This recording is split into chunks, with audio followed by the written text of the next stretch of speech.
أعوذ بالله من الشيطان الرجيم.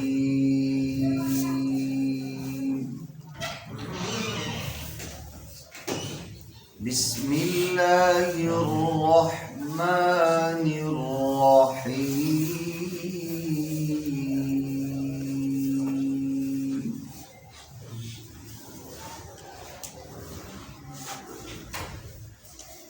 والضحى والليل إذا سجى ما ودعك ربك وما قلى وللآخرة خير لك من الأولى ولسوف يعطيك ربك فترضى ألم يجدك يتيما فآوى ووجدك ضالا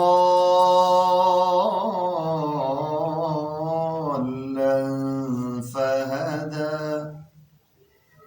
ووجدك عائلا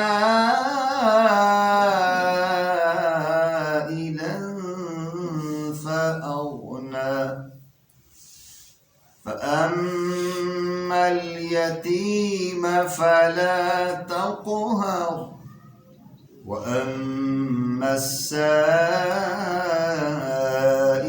فلا تنهر وأما بنعمة ربك فحدث صدق الله العظيم.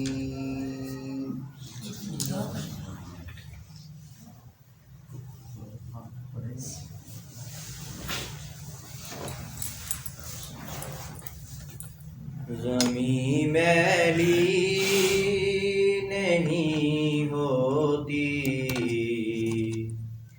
زمن میلا نہیں ہوتا، زمین میلی نہیں ہوتی، زمن میلا نہیں ہوتا، محمد کے غلاموں کا، محمد کے غلاموں کا کفن میلا نہیں ہوتا، محبت کملی والے سے وہ جذبہ ہے سنو لوگو، محبت کملی والے سے وہ جذبہ ہے سنو لوگو، یہ جس من میں سما جائے، یہ جس من میں سما جائے، وہ من میلا نہیں ہوتا، محمد کے غلاموں کا کفن میلا نہیں ہوتا۔ سارے درود شریف پڑھ لیں اور ہم اپنی بات کا آغاز کرتے ہیں۔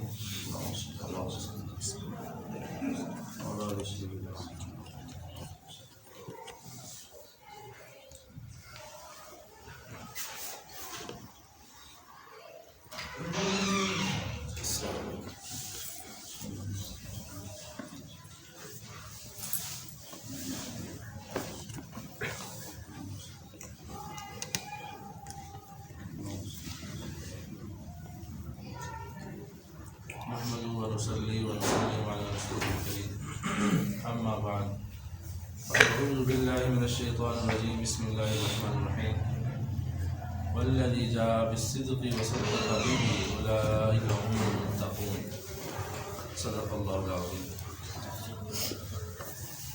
آپ حضرات کو جو ہم نے پیچھے سبق پڑھا تھا امید یاد ہوگا. ہماری بات یہاں تک پہنچی تھی کہ پیارے پیغمبر صلی اللہ علیہ وسلم اللہ کے مہمان بن کے گئے، اور آپ پہلے آسمان پہ گئے، دوسرے پہ گئے، تیسرے پہ گئے، یہاں تک کہ آپ نے 7 آسمانوں کی سیر کی، اور اس کے بعد سدرۃ المنتہا پہنچے، اور پھر آپ صریف الاقلام جہاں فرشتے اللہ پاک کی طرف سے جو تقدیر کے مقرر فیصلے ہوتے ہیں، یعنی کہ اللہ پاک نے 1 سال کے اندر کسی کو جو ذمہ داری دینی ہوتی ہے وہ فرشتے وہاں سے پھر لوح محفوظ سے نقل کر رہے ہوتے ہیں، وہاں پر وہ لکھ رہے تھے قلم کے ذریعے، تو جس کی آواز آ رہی تھی اس کو صریف الاقلام کہتے ہیں. یہ بھی ہم نے پڑھا، اور اس کے بعد پھر اس کو بھی آپ نے کراس کیا، اور آپ پھر ایسے مقام پر پہنچے جس کو کہتے ثم دنا فتدلی فکان قاب قوسین او ادنی فاوحی الی عبده ما اوحی. تو یہ وہ مقام خاص تھا، یہ اللہ کے قرب کا ایسا مقام تھا جو اللہ تعالیٰ نے سوائے پیارے پیغمبر صلی اللہ علیہ وسلم کے اور کسی کو نہیں دیا، اور اس مقام تک اللہ رب العزت نے اپنے پیارے پیغمبر کو بلایا اور اس مقام تک پہنچایا. اور یہاں پر ہم نے یہ بات کہی تھی کہ اس میں یہ بات آتی ہے کیا اللہ رب العزت کا دیدار پیارے پیغمبر صلی اللہ علیہ وسلم نے اپنی ان آنکھوں سے کیا تھا یا نہیں کیا تھا. اس پر میں نے ذکر کیا تھا، ایک امی جان امی عائشہ صدیقہ رضی اللہ تعالیٰ عنہ اور سیدنا عبداللہ ابن مسعود رضی اللہ تعالیٰ عنہ، وہ فرماتے ہیں کہ دل کی آنکھوں سے تو زیارت ہوئی، لیکن یہ ہے کہ ان آنکھوں سے نہیں ہوئی. البتہ جو کہ راجح بات ہے، باقی صحابہ کرام رضوان اللہ تعالیٰ علیہم اجمعین فرماتے ہیں، وہ یہ فرماتے ہیں خود پیارے پیغمبر سے جب پوچھا گیا آپ نے فرمایا ہاں میں نے اللہ کی زیارت کی ہے، اللہ کا دیدار کیا ہے.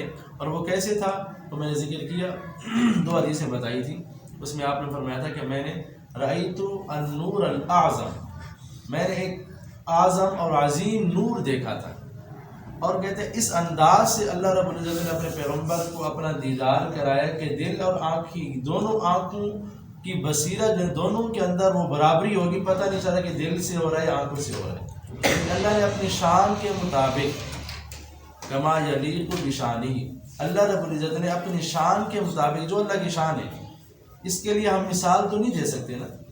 اب آپ حضرات کے شاید ذہنوں میں بات آ رہی ہو کہ کس طرح دیکھا.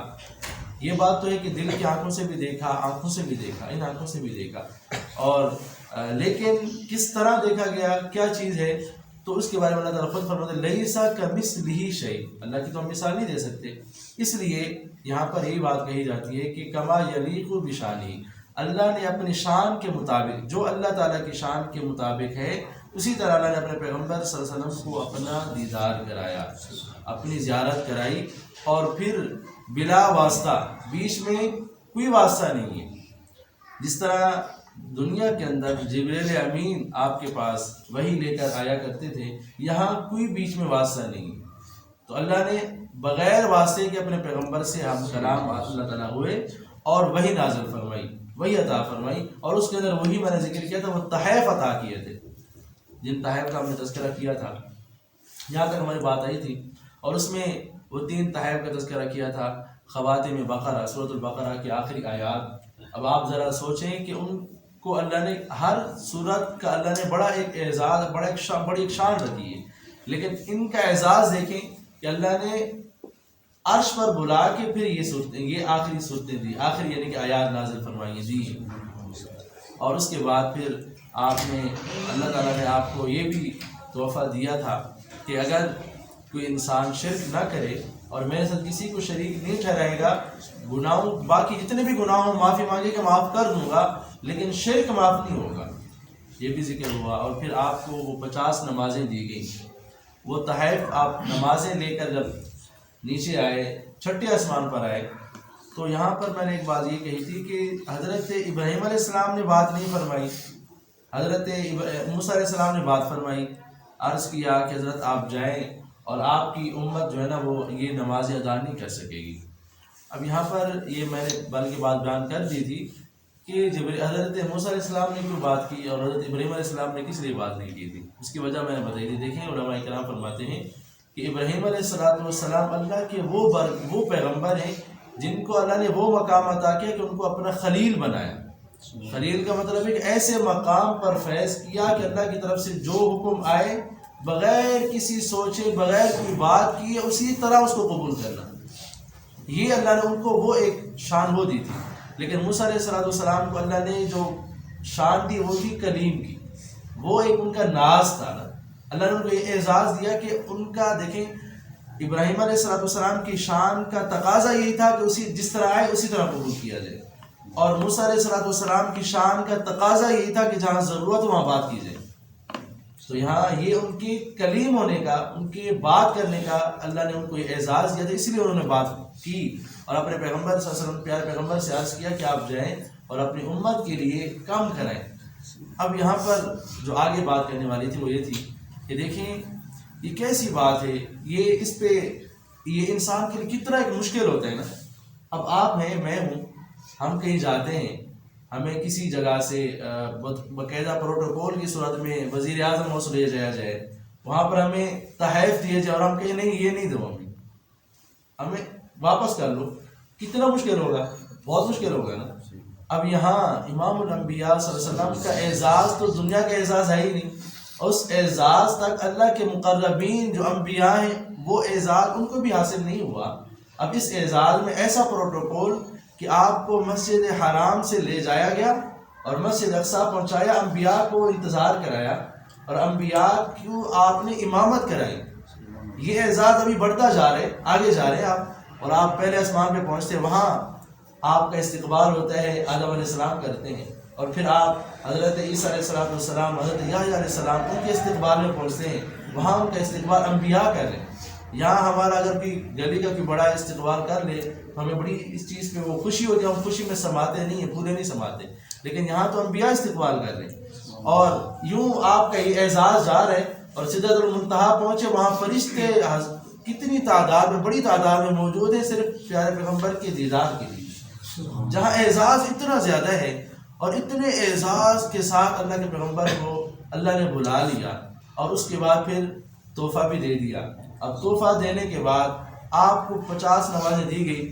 آپ نے پھر ایک دفعہ گئے اور کہہ رہے ہیں یا اللہ اس کو کام کر لے یا اللہ اس کو کام کر لے. ایک دفعہ دوسری دفعہ تیسری دفعہ 9 دفعہ آپ گئے. یہ کیوں گئے؟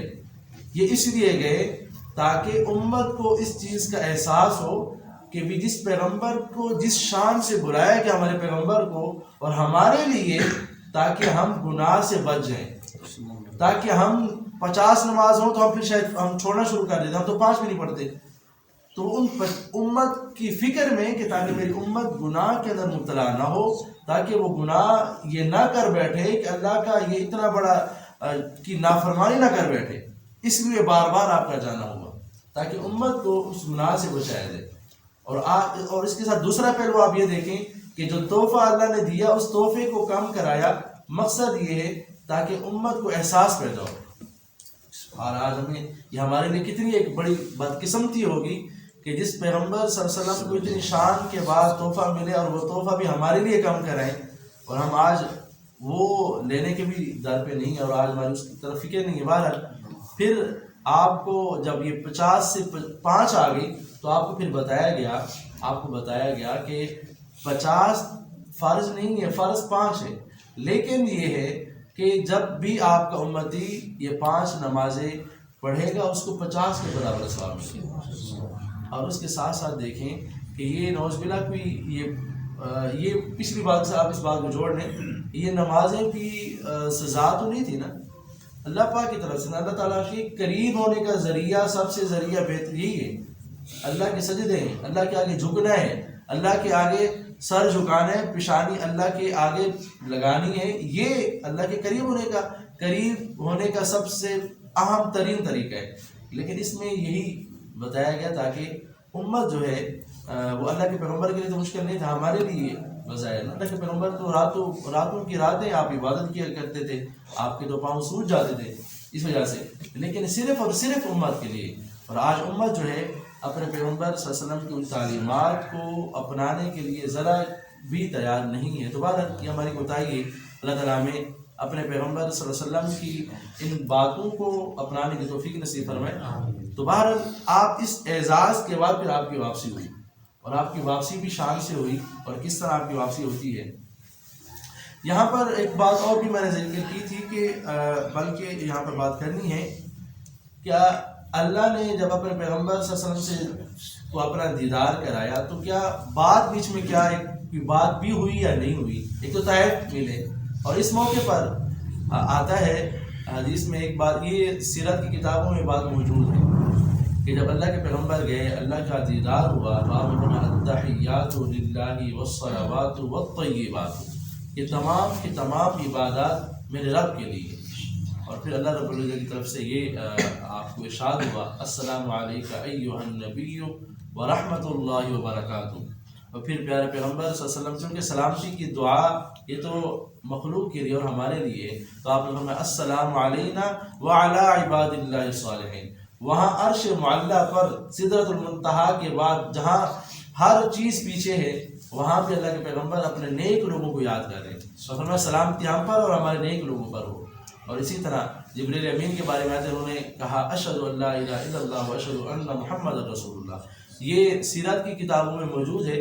البتہ یہ کہا جائے کہ جس طرح کی مستند حدیث میں ہو وہ تو کہ یہ جملے کہ یہ وہاں پر کہے گئے، سیرت کی کتابوں میں موجود ہے بات۔ اس کے علاوہ حضرت ابو ہریرہ رضی اللہ عنہ کی ایک حدیث ہے، اس کے اندر بھی اس چیز کا تذکرہ ہے کہ جب پیارے پیغمبر صلی اللہ علیہ وسلم اللہ رب العزت کے ہاں گئے تو اللہ رب العزت نے آپ سے کلام فرمایا، اور آپ سے فرمایا اتخذتک خلیلا وحبیبا، کہ میں نے آپ کو اپنا دوست بنایا ہے اور آپ کو اپنا میں نے حبیب بنایا ہے، خلیل بنایا ہے۔ اور فرمایا وارسلتک الی الناس کافہ، تمام لوگوں کی طرف میں نے آپ کو خوشخبری دینے والا اور ڈرانے والا بنا کے بھیجا ہے۔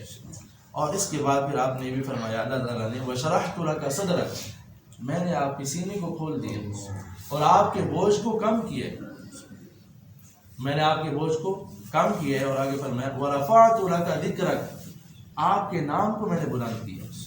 اللہ نے خود فرمایا ورفعنا لک ذکرک، یہ چیز ہے ورفعت لک ذکرک، میں نے آپ کا نام بلند کیا ہے۔ اور آگے فرمایا آپ اس بات کو ذرا سوچئے گا، اللہ تعالیٰ فرماتے ہیں کہ میں اپنا ذکر نہیں کرتا جب تک آپ کا ذکر ساتھ نہ ہو، یعنی کہ اپنے ذکر کے ساتھ آپ کا ذکر کرتا ہوں۔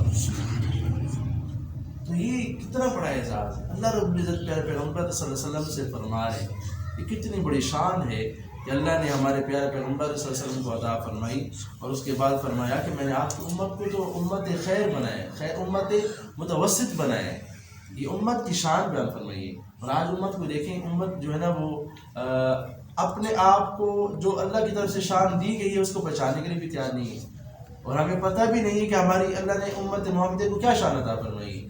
یہ امت یہ تو انبیاء کے بارے میں گواہی دے گی نا، انبیاء کا کے حق میں وکالت کرے گی، لیکن ہم ہیں کہ ہم ان چیز کو نہیں سمجھتے۔ تو بہرحال اللہ رب العزت کی طرف سے پھر یہ بھی آپ کو عطا ہوا، اعزاز ہوا کہ آپ کو فرمایا گیا کہ میں نے آپ کو آپ کی روحانی اور اسی طرح روحانی لحاظ سے آپ کو تمام انبیاء سے پہلے میں نے آپ کی تخلیق فرمائی، لیکن یہ ہے کہ آپ کی اگرچہ لیکن آپ کو میں نے بعثت کے لحاظ سے بھیجنے کے لحاظ سے آخر میں بھیجا، لیکن آپ کا اعزاز تمام سے اعلیٰ ہے۔ اور آپ صلی اللہ علیہ وسلم کو یہ بھی فرمایا گیا کہ میں نے آپ کو جو چیزیں عطا کی ہیں، میں نے آپ کو سورۃ الفاتحہ دی ہے۔ اب دیکھیں وَأَعْطَيْتُكَ سَبْعًا مِنَ الْمَثَانِي، کہ میں نے آپ کو یہ سورۃ فاتحہ دی ہے۔ اب فرمایا یہ میں نے کسی اور پیغمبر کو نہیں دی۔ اب یہ ساری چیزیں اللہ رب العزت نے اپنے پیغمبر صلی اللہ علیہ وسلم سے یہ ارشاد فرمائی، اور کتنی بڑی شان ہوگی، کس شان کے ساتھ آپ کی وہ، چونکہ یہ جو سفر ہم نے شروع کیا تھا نا، یہ سارا سفر ہی پیچھے ان مشکلات کے بعد گئے، جس کا ہم نے ذکر کیا ان مع العسر یسرا، تکالیف کے بعد اللہ کی طرف سے آسانیاں آتی ہیں نا۔ تو ہم دین کے اوپر کھڑے ہوں، دین پر مشقت برداشت کریں، جو کہ مشقتیں آتی ہیں انسان پر نا، پھر دیکھیں آسانیاں آتی ہیں۔ ہم کہتے ہیں دین پر ہم چلیں، مشقت برداشت نہ کریں پھر آسانیاں ہوں، ایسا نہیں ہوتا۔ اللہ کا اصول یہی ہے۔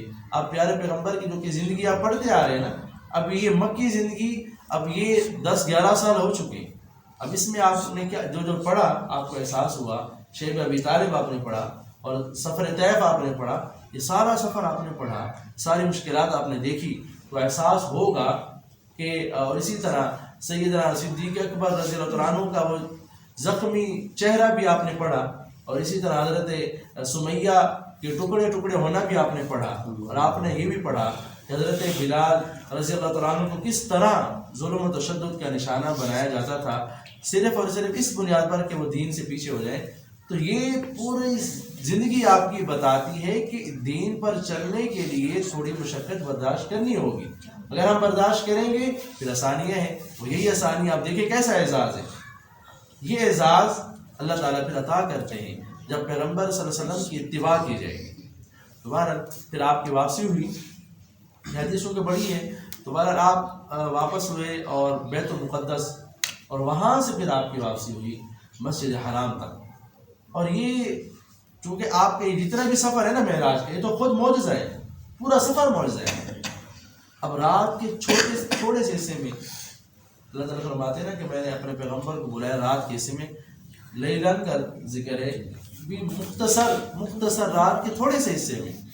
اب یہ دیکھیں ساری چیزیں، مسجد اقصیٰ تک آپ گئے، عرش معلیٰ تک گئے، وہاں آپ سارا انبیاء سے آپ کی ملاقاتیں ہوئیں، اللہ سے ہم کلام ہوئے، اور یہاں 9 جماعتوں کا ہم نے ایک تذکرہ کیا تھا، جب آپ جا رہے تھے مسجد اقصیٰ کی طرف تو آپ یہاں سے گزرے تو کتنے لوگوں پر آپ کا گزر ہوا، کتنے لوگوں کو آپ کون سے گروہ آپ کو دکھلائے گئے، اور آپ نے انبیاء کی امامت کی ہے، اللہ کی تحمید بیان کی ہے امامت کے بعد، تو سارا کچھ بیان کرنے کے بعد کتنا لمبا بظاہر ہے، لیکن اللہ نے اس تھوڑے سے وقت کے اندر اپنے پیغمبر صلی اللہ علیہ وسلم کو یہ ساری چیزیں دکھلائی۔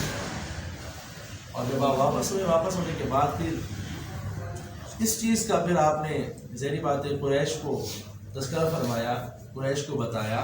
اب جو نہیں ماننے والے ہوتے ہیں تو انہوں نے تو بہانہ تلاش کرنا ہوتا ہے، انہوں نے یہاں پر بھی جو منکرین تھے انہوں نے ایک بہانہ تلاش کیا، انہوں نے ایک قسم کا نوز باللہ ان کے پاس ایک بہانہ، ان کے پاس ایک موقع ہاتھ آ گیا، انہوں نے کہا کہ ابھی تو ہم بات کریں گے اور بات ایسی کریں گے تاکہ جو ہے نا ہم کامیاب ہو جائیں اور ہماری بات ثابت ہو جائے، اور نوز باللہ امام الانبیاء صلی اللہ علیہ وسلم کی بات کو ہم رد کریں۔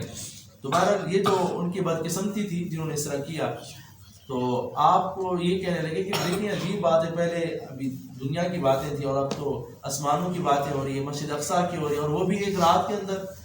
تو کہتے ہیں کہ اس موقع پر پھر مشرکین نے ایک یہ کیا، انہوں نے کہا چلیں ایسا ہے، وہ بات کرتے ہوئے وہ چلے گئے کچھ سیدنا صدیق اکبر کے پاس، ابو بکر صدیق، جو کہ اس وقت ابھی صرف ابو بکر تھے رضی اللہ تعالیٰ عنہ۔ جب ان کے پاس گئے اور ان کو کہا کہ بات ایسی ہے، آپ کے جو دوست ہیں یعنی کہ محمد صلی اللہ علیہ وسلم، وہ تو اب یہ کہہ رہے ہیں کہ میں تو مسجد ایک ہی رات میں مسجد اقصیٰ بھی گیا ہوں اور میں تو عرش معلیٰ تک بھی گیا ہوں، وہ ساری باتیں بتلا رہے ہیں۔ تو سیدنا صدیق اکبر آگے سے فرمانے لگے، فرمایا کہ آپ یہ بتائیں کہ رسول اللہ صلی اللہ علیہ وسلم نے یہ فرمایا ہے؟ انہوں نے کہا ہاں یہ فرمایا ہے، یہ کہا ہے۔ انہوں نے کہا اگر میرے پیغمبر نے یہ کہا ہے، میرے پیغمبر نے اگر یہ کہا ہے تو بالکل سچ فرمایا۔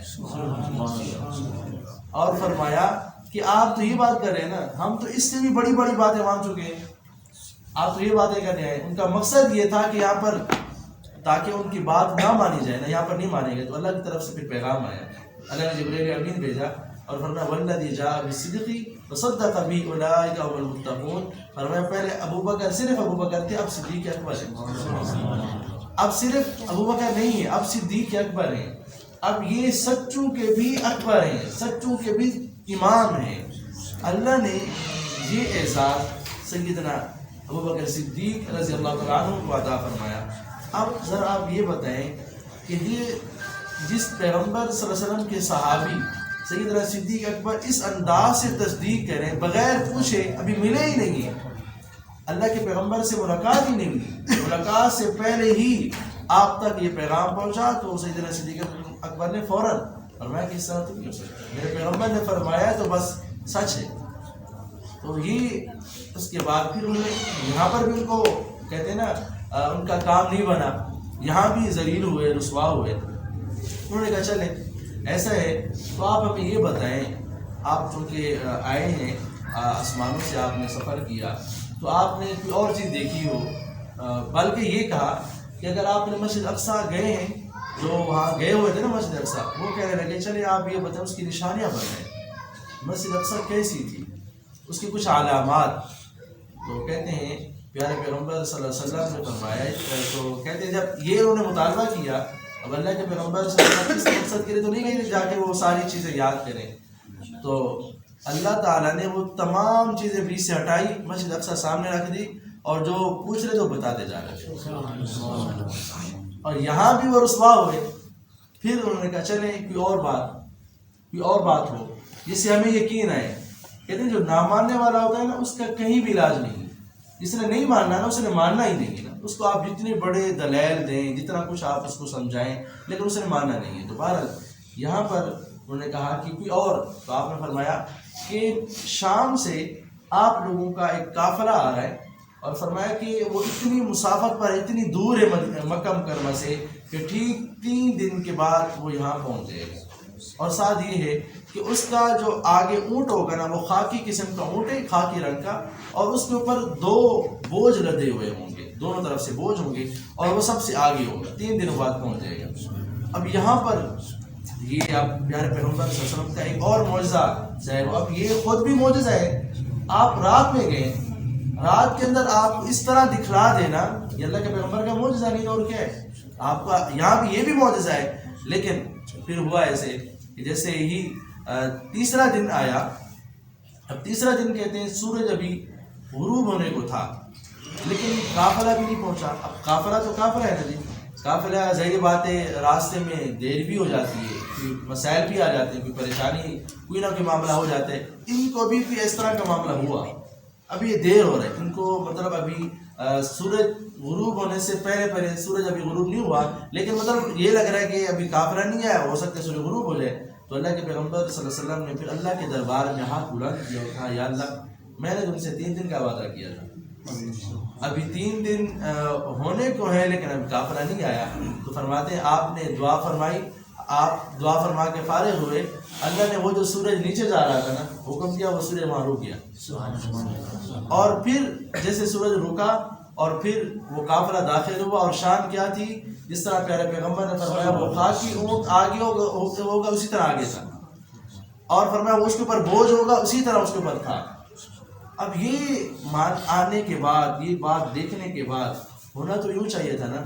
اب پیارے پیغمبر صلی اللہ علیہ وسلم کی بات کی تصدیق کرتے، بات کو مانتے، لیکن ولید بن مغیرہ نے کہا، اس کا رد عمل جو تھا، حالانکہ سیدنا خالد بن ولید رضی اللہ تعالیٰ عنہ، اللہ نے کتنا بڑا اعزاز ان کو دیا، اتنے بڑے جرنیل اور اتنے بڑے صحابی، لیکن ان کے باپ کے جو ہے نا مقدر ایمان نہیں تھا، اس نے ایمان لانا ہی نہیں تھا. تو بہرحال وہ کہنے لگے کہ آج تو ہماری بات اور سچی ہوگی کہ نعوذ باللہ محمد صلی اللہ علیہ وسلم یہ تو جادو کر رہے ہیں، اور یہاں بھی ان کا جادو ہوا. تو بہرحال آپ صلی اللہ علیہ وسلم نے یوں، آپ کا یہ جو معراج کا سفر تھا اس کا اختتام کچھ یوں ہوا. اب اس کے بعد پھر آگے چونکہ آپ نے سلسلہ تو آگے دعوت کا چلانا تھا، اور اس کے بارے میں چونکہ مشرکین تو منکر ہو گئے، جنہوں نے قریش نے ماننا تھا وہ مان چکے، باقی تو آپ اس سے یہ سب آپ نے فرمایا کہ اب موقع یہ ہے چونکہ لوگ دور دراز سے حج کے لیے آیا کرتے تھے، مدینہ سے بھی آتے، یثرب سے بھی آتے، باقی جگہوں سے بھی لوگ آیا کرتے تھے. اب یہ نہیں، اب اس سے آپ اندازہ لگائیں، اس سے معلوم یہ ہوتا ہے کہ یہ قریش مکہ ہے یا باقی مشرکین ہیں، یہ حج کو مانتے تھے. ایسا نہیں تھا کہ حج کو وہ مانتے نہیں تھے. ہاں کئی ساری چیزیں انہوں نے اس میں اپنی طرف سے ڈالی ہوئی تھی، اور کچھ نہ کچھ خاکہ تو مانتے تھے، طواف بھی مانتے تھے، اور اسی طرح جو نا وہ عرفات کا مقام ہے، مزدلفہ ہے، مینا ہے، ان کو وہ مانتے تھے. لیکن یہ ہے کہ آپ دیکھیں وہ یوں بھی کرتے تھے، وہ اپنی مرضی کے مطابق یہ جو حرمت والے مہینے ان کو آگے پیچھے بھی کرتے تھے، لیکن مانتے تھے بات. وہ اب یہ موقع آیا، پیارے پیغمبر صلی اللہ علیہ وسلم نے اس موقع کو دیکھتے ہوئے کہ میں ان تک بات پہنچاؤں، ان تک پیغام پہنچاؤں، تو لوگ دور دراز سے آ رہے تھے. حج کا موسم جب موقع قریب آیا اور اس میں یثرب سے بھی آئے، تو آپ صلی اللہ علیہ وسلم پھر لوگوں کے پاس خود جاتے ہیں، ان کی مجلس میں جاتے ہیں. اب یہ جو وقت ہے نا، یہ آپ کی نبوت کے اعلان کے بعد 11 نبوی ہو چکا ہے، 11واں سال شروع ہو چکا ہے، 11 نبوی ہے۔ اب اس میں یعنی کہ یوں سمجھ رہے ہیں آپ کا رہنے وَرَفَعْنَا لَكَ ذِكْرَكَ، وہ حدیث میں ہم نے پڑھا وَرَفَعْتُ لَكَ ذِكْرَكَ، اب آپ کا نام بلند ہو رہا ہے اور آپ کو اشارہ دیا گیا اب آپ یہاں پہنچے ہیں، آپ کا نام بھی یوں بلند ہوگا، اور اس کی ابتدا ہو رہی ہے آگے۔ اب یہ نام صرف مکہ تک نہیں تھا، اب اس نے آگے جانا تھا اور وہ یثرب کی طرف جانا تھا، جہاں اللہ نے پہلے پیارے پیغمبر صلی اللہ علیہ وسلم کو جبرائیل امین کے اشارے سے اتروا کر نماز نوافل پڑھائی اور بتایا کہ اب آپ کا نام اس طرف آئے گا، اب آپ نے یہاں آنا ہے اور آپ کی ہجرت اس طرف ہوگی۔ تو وہاں سے لوگ آئے ہوئے تھے، تو اس میں آپ گئے، کہتے ہیں خزرج، کیونکہ اس میں مدینہ میں جو مشرکین کے بڑے قبیلے تھے وہ دو تھے، اوس اور خزرج، اور دوسرا جو اس میں یہود آباد ہے دوسری طرف۔ یہاں پر یہ یہود تھے نا، چونکہ اہل کتاب تھے، مانتے تو تھے، پڑھا وہ بھی تھا، کتابوں میں سب کچھ پڑھ چکے تھے، نشانیوں سے واقف تھے، بعینی واقف تھے، جس کا اللہ نے خود فرمایا الذین آتیناہم الکتاب یعرفونہ کما یعرفون ابناءہم، اپنی اولاد کی طرح میرے پیغمبر کو یہ پہچانتے ہیں۔ جب حضرت عمر رضی اللہ تعالیٰ عنہ نے حضرت عبداللہ ابن سلام رضی اللہ تعالیٰ عنہ سے پوچھا کہ حضرت آپ کیسے پہچانتے تھے؟ انہوں نے کہا ہم اپنی اولاد سے بھی زیادہ پہچانتے تھے، اس لیے کہ اولاد کے بارے میں ہمیں شک ہو سکتا ہے، کیوں ہو سکتا ہے ہماری بیویوں نے ہمارے سے خیانت کی ہو، وہ خیانت کر جائیں، لیکن جب اللہ نے نشانیاں بتلا دی ہیں اس میں تو کوئی شک ہو ہی نہیں سکتا، تو کہتے ہیں ہم ان سے بھی زیادہ جانتے تھے، تو بہرحال یہ پہچانتے تھے۔ اور جب ان کے آپس میں کوئی جنگ ہوتی تھی نا مشرکین کی اور یہود کی، تو یہ یہود ان کو کہا کرتے تھے، دھمکی دیا کرتے تھے کہ آخر زمان پیغمبر صلی اللہ علیہ وسلم کا وقت قریب آ چکا ہے، ان کی نبوت کا وقت قریب آ چکا ہے، لہٰذا ہم ان کے ساتھ پھر مل کر آپ لوگوں کی وہ حالت کریں گے جس طرح قوم عاد اور سمود کی ہوئی، یعنی کہ جس طرح وہ ہلاک اور برباد ہوئے تمہارا حشر بھی اسی طرح ہوگا، ہم پھر ان کے ساتھ مل کے تمہارے خلاف اس طرح کریں۔ کیوں کہتے ہیں ان کی تو نشانیاں ہماری کتابوں میں موجود ہیں اور ہم اہل کتاب ہیں، ہمیں پتہ ہے ہم پہچان لیں گے، آپ پہچان نہیں سکیں گے۔ تو یہ باتیں تو سنتے رہتے تھے نا، وہ قریب بھی تھے، تو کہتے ہیں کہ یہ حضرات جب آئے، یہ 6 لوگ تھے اس وقت، ان کے نام بھی موجود ہیں، تو کہتے ہیں آپ صلی اللہ علیہ وسلم جب ان کے پاس گئے نا، آپ نے ان کو پیغام دیا، جب آپ نے اپنا پیغام پہنچایا کہ مجھے اللہ نے اپنا پیغمبر بنایا ہے اور اللہ نے یہ کلام اپنا میرے اوپر نازل کیا ہے، اور یہ ہے کہ تم اگر میری بات مان لو، اپنا پیغام پہنچایا پورا جو اللہ کی طرف سے پیغام دیا ہوا ہے، تو یہ بات سن کر نا یہ حضرات آپس میں مشورہ کرنے لگے کہ یہ کہیں وہی پیغمبر نہ ہو جن کا ہمارے سامنے یہود تذکرہ کرتے تھے، اور کیوں نہ ہم ان سے پہلے پھر اس میں سبقت کر جائیں، اور یہ نہ ہو کہ وہ بھی ہم سے پہلے نکل جائیں، ہم پہل کر جاتے ہیں۔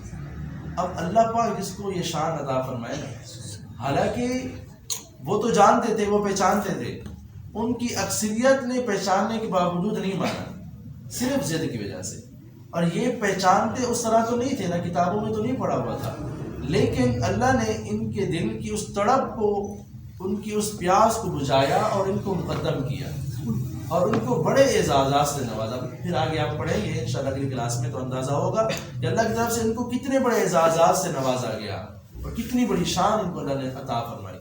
دوبارہ یہ 6 لوگ تھے، اس میں سے ایک کا نام ہے حضرت اسعد بن زرارہ رضی اللہ تعالیٰ عنہ، اور اسی طرح عوف، یہ اس کے علاوہ ہے عوف بن حارث بھی ہیں، اور رافع بن مالک بن عجلان بھی ہیں، اور قطبہ بن عامر بھی ہیں، اور ایسے ہی عقبہ بن عامر بھی ہیں، اور پھر جابر بن عبداللہ بن رباح رضی اللہ تعالیٰ عنہ۔ ان حضرات کو پیارے پیغمبر صلی اللہ علیہ وسلم نے جب یہ پیغام دیا، انہوں نے قبول کر لیا، قبول کرنے کے بعد یہ واپس ہے مدینہ منورہ، اب یثرب آئے، اور یہاں پر جب آنے کے بعد ایسا تذکرہ ہوا کہ کہتے گھر گھر نبی کریم صلی اللہ علیہ وسلم کا چرچا ہوا، آپ کا پیغام، آپ کی بات، آپ کا نام وہاں تمام لوگوں میں پہنچا۔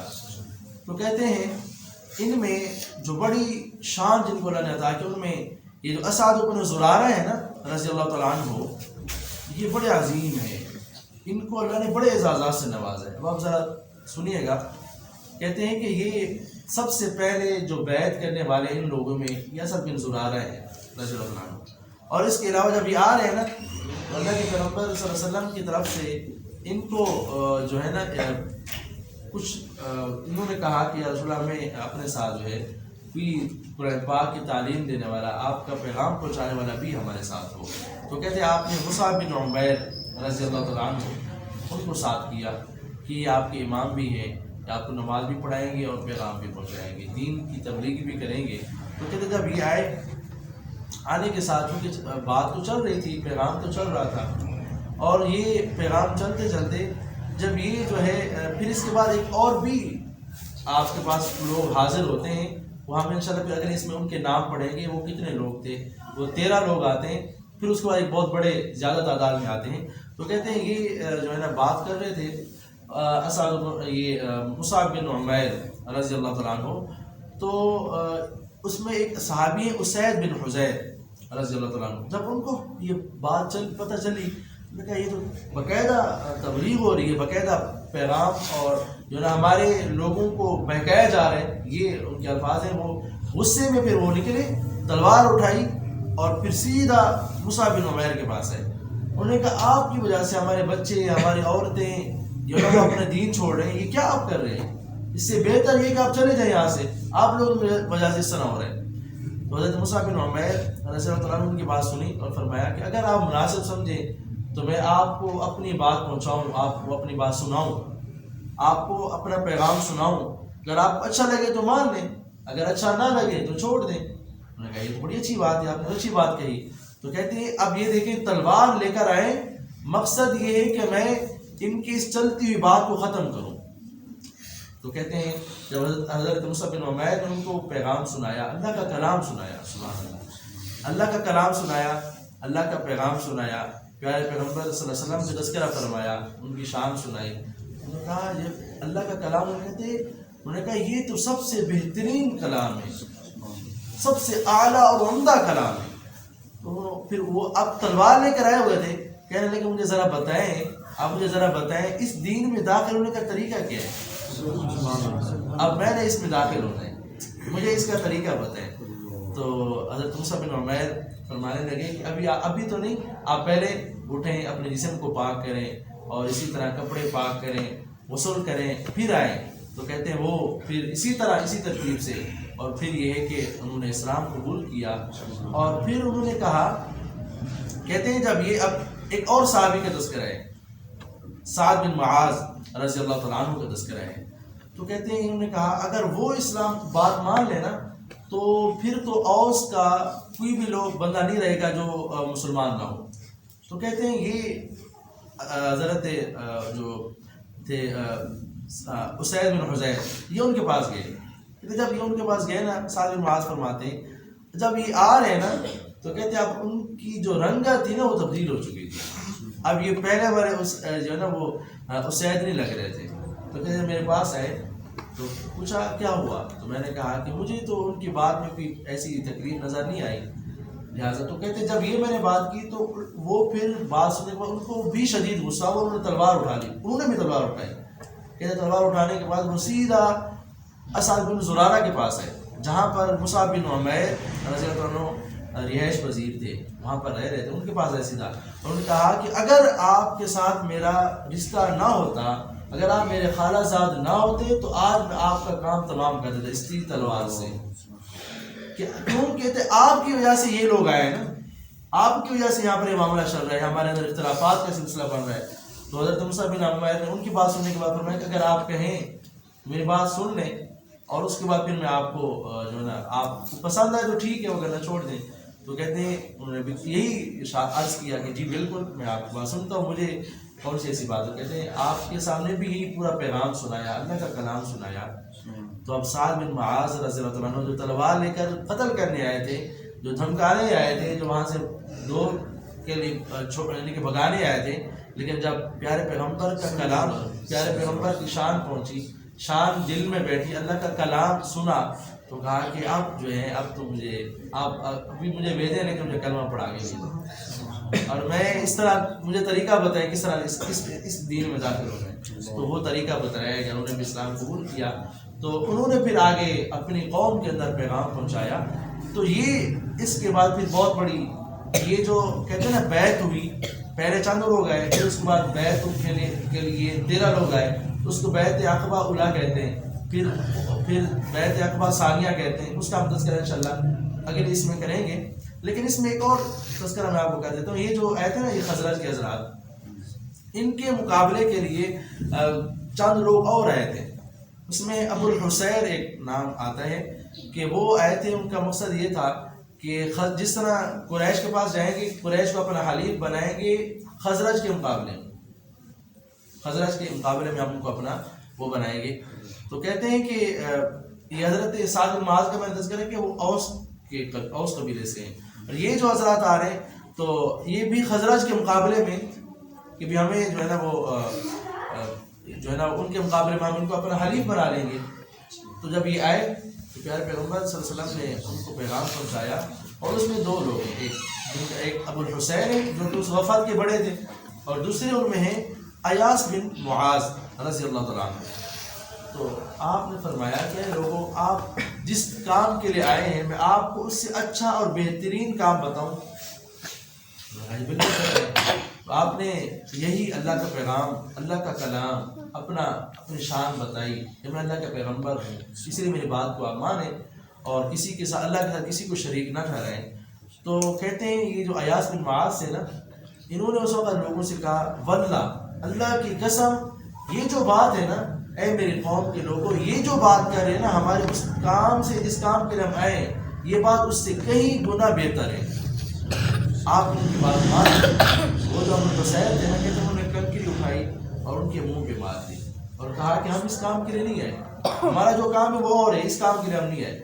ابھی اللہ کی شان دیکھیں، یہاں پر بظاہر یہ نہیں ہوا کہ وہ جو ایاس بن معاذ تھے انہوں نے بظاہر اسلام کو قبول نہیں کیا، بظاہر تو نہیں لگ رہا کہ اللہ کے پیغمبر صلی اللہ علیہ وسلم کے اوپر انہوں نے کہا کہ میں نے کلمہ پڑھنے کی بات کی، وہ بظاہر تو بھی بات نہیں، لیکن یہ بات کہی. تو کہتے ہیں اب یہ جب گئے اور پھر بیمار ہوئے، بیمار ہونے کے بعد ان کا وفات کا وقت قریب آیا. تو کہتے ہیں جب وفات کا وقت قریب آیا تو ان کی زبان سے پھر جاری تھا اللہ اکبر، الحمدللہ، سبحان اللہ. یہ جاری تھے اور بتایا کہ اللہ نے ان کے دل کے اندر ایمان کو داخل کر دیا تھا اور حالت ایمان میں وہ دنیا سے گئے. تو یہ پیارے پیغمبر صلی اللہ علیہ وسلم کی بات کی تصدیق، آپ کی تائید کرنے کی وجہ سے اللہ نے یہ شان کو عطا کیا. تو یہ جو ہم نے یہ جو باتیں پڑھی ہیں، معراج کا سفر پڑھا، اس کے بعد آپ کی یہ واپسی ہے. اب یہ آگے آپ کا تذکرہ آگے ہجرت کی طرف ہونا ہے. اب یہاں 9 11 9 تو ہم ہم نے پڑھ لی. اس کے بعد پھر آگے جو ہم نے پڑھنا ہے وہ 12 پڑھنا ہے اور پھر 13 کا تذکرہ ہونا ہے. اور اسی میں پھر آپ کا وہ عالیشان سفر ہے ہجرت کا، اور اس میں آپ انشاءاللہ پڑھیں گے، آپ کو اندازہ ہوگا کہ وہ شان، وہ اعزاز اللہ کس کے کھاتے میں ڈالتا ہے، وہ اعزاز کس کے مقدر میں آتا ہے. اور اس میں ہم انشاءاللہ پڑھیں گے یہ جو عقبہ جو وہ ثانیہ ہے نا، بیعت عقبہ ثانیہ، اس میں آپ صحابہ کی محبت دیکھیے گا کہ صرف اللہ کے پیغمبر سے تھوڑا سا وقت گزرتا ہے اور ان کا پھر مطالبہ کیا ہوتا ہے، وہ آپ ذرا دیکھیے گا اور ہمیں اندازہ ہوگا کہ ہم کیا سوچتے ہیں اور صحابہ کرام کیا سوچا کرتے تھے. اب میں نے ایک دوسری بات کرنی تھی، یہاں سے انشاءاللہ ہم اپنے کلاس کو آگے چلائیں گے انشاءاللہ. دوسری بات یہ تھی، اسی سیرت کے سفر سے ہی آپ ذرا سوچئے گا، وہ یہ دیکھیں کہ اللہ تعالیٰ نے فرمایا ان مع العسر یسرا، تکلیف کے بعد، تنگی کے بعد اللہ پاک آسانی دیتے ہیں نا. اور یہ آپ کا یہ پورا سفر بھی یہی بتاتا ہے، یعنی کہ یہ سمجھے آپ کا یہ سفر، آپ کی زندگی پرخار ہے. جب بندہ مشکل سے گزرتا ہے تو آسانی میں جاتا ہے، اور جس مشکل کے بعد بندہ گزار کے آسانی میں جاتا ہے، اس آسانی کی انسان کو بڑی قدر ہوتی ہے. اور اب آپ ماشاءاللہ سننا ماشاءاللہ کہ اس پرفتن دور میں اللہ تعالیٰ پیارے پیغمبر کا ارشاد ہے من یرید اللہ بہ خیرا یفقہہ فی الدین، کہ اللہ پاک جن کے ساتھ بھلائی کا ارادہ فرماتے ہیں ان کو دین کے لیے منتخب کرتے ہیں. یہ اس پرفتن دور میں، اس آپس کی گہما گہمی کے عالم میں اللہ نے آپ لوگوں کو چنا ہے اور آپ لوگوں کو اپنے پیغمبر صلی اللہ علیہ وسلم کی زندگی پڑھنے کے لیے منتخب کیے. اور یوں سمجھے براہ راست اللہ کے پیغمبر صلی اللہ علیہ وسلم کی زندگی پڑھنے کے بعد ہم یہ چاہ رہے ہیں اللہ کے پیغمبر کی غلامی کریں اور آپ کی زندگی اپنائیں. ہم یہ چاہتے ہیں، ہمارا مقصد ہے کہ دین پر ہم عمل پیرا ہوں. یہ آپ پہلے ایک قدم رکھ چکے ہیں، ایک سیڑھی پہ آپ آ چکے ہیں. اور دوسری سیڑھی یہ ہوتی ہے نا کہ انسان جب دین پر چلنے کی کوشش کرتا ہے، اس کا مقصد یہ ہوتا ہے کہ ہم اپنے معاملات بھی کریں. آج کل جس طرح ایک ترتیب ہے کہ ہم اپنے سارے معاملات کے ساتھ ساتھ دین پر عمل پیرا ہوں، تو اسی کو سامنے رکھتے ہوئے ہمارا ادارہ البرہان نے یہ ترتیب بنائی کہ آپ حضرات کے لیے اس طرح کا سلسلہ بنایا.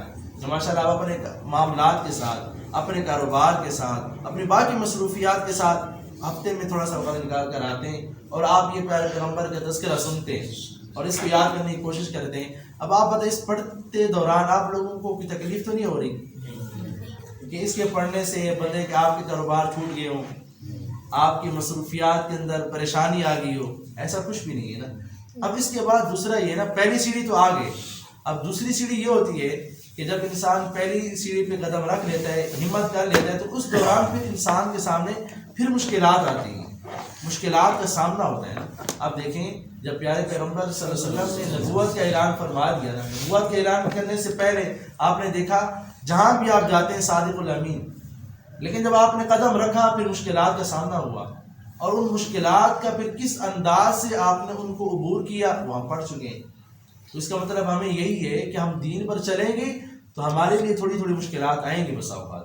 یعنی کہ اگر ہم کاروبار کرتے ہیں تو ہمارے لیے آئے گا کہ یار آپ اپنے اس کاروبار میں رہیں، سبق کے لیے آپ کو ذرا مشکل ہوگا، آپ جو ہے نا نیٹ پہ پڑھ لیں، آپ جو ہے نا کسی طرح گھر میں پڑھ لیں، تو یہ مشکلات آئیں گی.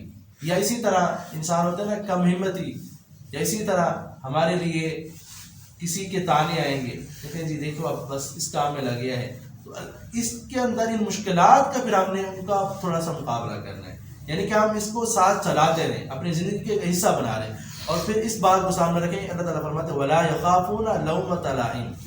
پھر جب آپ دین پر عمل کریں گے، دین پر چلیں گے، دین پر عمل کرنے کی کوشش کریں گے، پھر لوگوں کی باتیں آئیں گی تو ہم نے کم ہمت نہیں ہونا، اپنی ہمت ہم نے ہارنی نہیں ہے، بلکہ اس چیز پر عمل کرنا ہے کہ ہم ان کی باتوں کی پرواہ نہ کریں بلکہ دین پہ چلیں گے.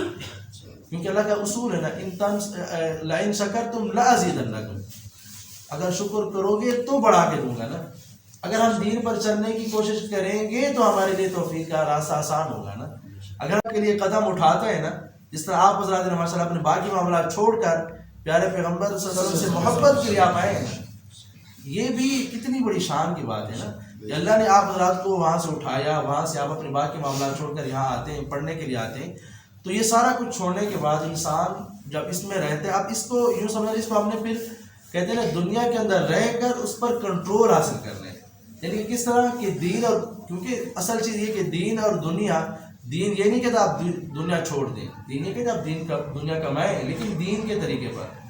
یعنی کہ آپ کو اور ہمیں اس طرح کنٹرول ہو کہ دین کے معاملے میں ہم دنیا کو ترجیح نہ دیں بلکہ دنیا کے اندر دین کو ترجیح دیں، اپنا کام بھی کریں پھر معاملات بھی کریں. یعنی کہ اگر ہمارے سامنے آتا ہے ایک طرف دین ہے دوسری طرف دنیا ہے، اور ایک طرف جھوٹ ہے دوسری طرف سچ ہے، تو ہم سچ کو اپنائیں. اس پڑھنے کے بعد ہمیں ان چیزوں کا سامنا ہوگا، تو اس پڑھنے سے ہمیں یہ فائدہ ہمیں حاصل کرنا چاہیے نا. تو کہتے ہیں ہمارے بزرگوں نے ایک واقعہ لکھا ہے، ایک طالب علم تھے، دین پڑھنے کے لیے اس طرح آیا کرتے تھے. تو کہتے ہیں کہ وہ پڑھنے کے بعد جاتے تو راستے میں ایک خاتون کی ان کے اوپر نظر تھی. تو کہتے ہیں ان کے بارے میں تھوڑا سا پہلے میں آپ کو بتا دوں کہ ان کی شان عجیب تھی، عام بزرگ ہیں لیکن ان کی جسم سے خوشبو ہے. تو کسی نے پوچھا تھا کہ حضرت کیا ہو جائے گا، آپ جسم سے خوشبو کیسے آتی ہے؟ تو کچھ حجتی بھی ہوتے ہیں، کچھ بے تکلف بھی ہوتے ہیں، پوچھ جاتے ہیں بات. بدل کر ان کو پھر وہ اپنا واقعہ سنا ہے. انہوں نے کہا کہ بعض میں جب زمانہ طالب علم میں پڑھتا تھا اور پناہ جگہ سے میرا آنا جانا آپ تو رفت ہوتی تھی، تو کسی کی نظر تھی میرے اوپر. تو ایک خاتون بڑھیا مجھے نظر ہے، اس نے کہا کہ گھر میں ایک بیمار ہے، آپ اس کو دم کریں اندر آ جائیں. تو انہوں نے کہا ظاہری بات نرم دل تھا، انہوں نے کہا ٹھیک ہے اس وجہ سے آئے. تو وہ چلے گئے اندر. جب اندر گئے تو پیچھے سے اس نے کنڈی لگا دی، دروازہ بند کر دیا. اور آگے گئے تو آگے جو خاتون تھی اس کا غلط نظریہ، غلط سوچ تھی، اس کا مقصد یہ تھا کہ اب یہ میرے ساتھ برائی کرے. اب انہوں نے اس سے مطالبہ کیا. تو اب یہ بزرگ ہیں، میں آپ کو یہ بات بتانا چاہ رہا ہوں کہ اب یہ مشکل میں پھنس گئے. بے اس کی بات نہیں مانتے بجائے تو بے شور مچائے گی خاتون، تو ظاہری بات ہے جان بھی جا سکتی ہے. وقت کا جو خلیفہ ہے وہ جان بھی لے سکتا ہے، اس کے بعد کوئی ثبوت بھی نہیں ہے. اور تو کہتے ہیں اب میں اس چیز پہ پریشان تھا کہ اب کیا ہو. تو اس مشکل سے چھٹکارے کے لیے اللہ سے دعا بھی مانگی اور میں نے اس سے کہا کہ آپ مجھے بیت الخلاء کا بتائیں، بیت الخلاء کس طرف ہے. تو کہتے ہیں میں نے جب یہ کہا بات مان لی کہ میں آپ کا مطالبہ پورا کروں گا. تو کہتے ہیں جب میں بیت الخلاء گیا تو بیت الخلاء میں پڑی ساری گندگی میں نے اپنے جسم پہ لگا لی. اب یہ مشکل ہے نا انسان کے لیے، کتنی مشکل ہے انسان کے لیے.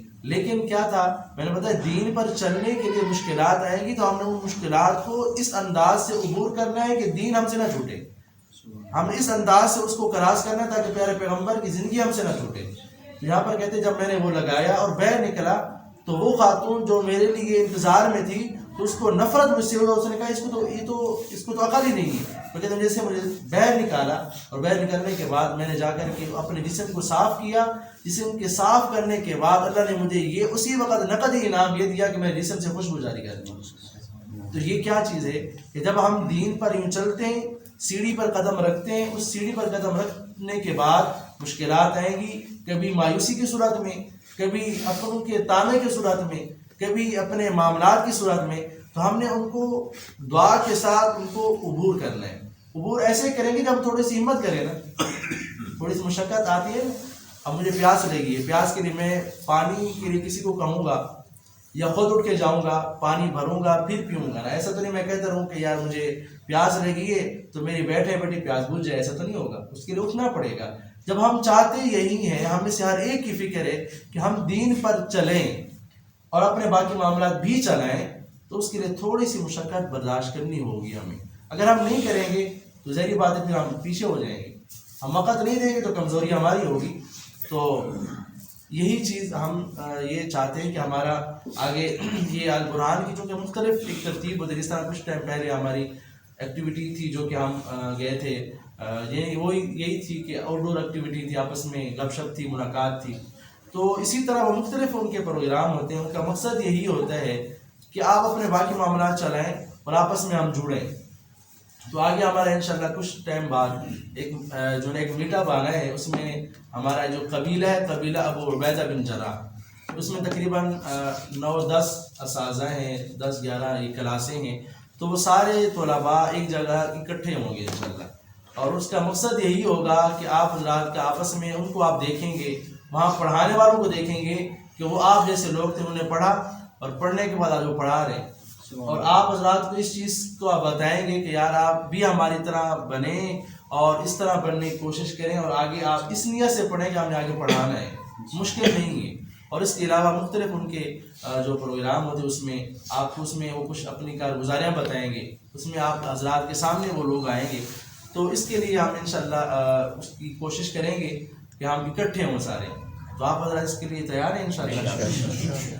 اور تھوڑا سا وقت نکالنا ہے. زیادہ وقت دیکھیں ہماری یہ القرآن کی ترتیب یہی ہے کہ ہم آپ کو زیادہ چھیڑ چھاڑ نہیں کریں گے، زیادہ وقت نہیں لیں گے آپ سے. اتنا انشاءاللہ اتنا یہ جو ہم کلاس میں ہمارا وقت ہے، ہو سکتا ہے اس سے 1 گھنٹہ 1.5 گھنٹہ ہو سکتا ہے تھوڑا زیادہ، کیونکہ تعداد زیادہ ہوگی نا ساتھیوں کی. تو اس میں تھوڑا بہت وقت اوپر نیچے بھی ہو سکتا ہے. لیکن انشاءاللہ ثم انشاءاللہ وہ جو اس کی کثر ہوگی نا، یہ تھوڑا سا وقت زیادہ لگ جائے گا. تو ہم انشاءاللہ وہاں اکرام میں آپ کے کھانے کا بندوبست کریں گے انشاءاللہ. تو آپ حضرات نے بھرپور اس کے لیے تیاری کرنی ہے اور کوشش یہی کرنی ہے کہ اس کے لیے آپ حضرات نے لازمی آنا ہے انشاءاللہ.